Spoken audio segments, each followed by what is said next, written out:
आज शेवटी थोडा वेळ मिळाला म्हणून फेशियल करून घेतलं. कधी-कधी स्वतःसाठी अर्धा तास काढला तरी खूप छान वाटतं. चेहऱ्यापेक्षा मन जास्त फ्रेश होतं. घराची सगळी कामं तर रोजच असतात, पण स्वतःची काळजी घेणं तितकंही महत्त्वाचं असतं. सानूच्या बाबांनी खूप दिवसापासून कारली आणली होती, त्याची भाजी बनवायची होती. तर कारली सानूच्या डॅडूला पण आवडतात आणि मला पण, आणि माझ्या मम्मीला तर खूप जास्त आवडतात. तर मग मी आज भरून बनवली होती कारली.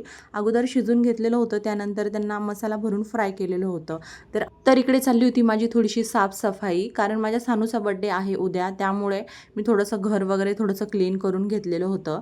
त्यानंतर टेबल पण खूप दिवसापासून मला क्लीन करायचं, कारण 2 ते 3 दिवस झाल्यानंतर परत तितकीच धूळ होते. तर संध्याकाळी आम्ही गेलेलो होतो थोडंसं बाहेर, तर सानूसाठी संध्याकाळी 12च्या सेलिब्रेशनसाठी केक घेऊन आलेलो होतो. तर आजीच्या घरी म्हणजे मामाच्याच घरी तिचं बड्डे सेलिब्रेशन केलं होतं रात्री. तर हा छोटासा व्लॉग तुम्हाला कसा वाटला मला कमेंट सेक्शनमध्ये सांगा. Follow, subscribe, like, share. भेटू अशाच नेक्स्ट व्लॉगमध्ये. Till then bye bye.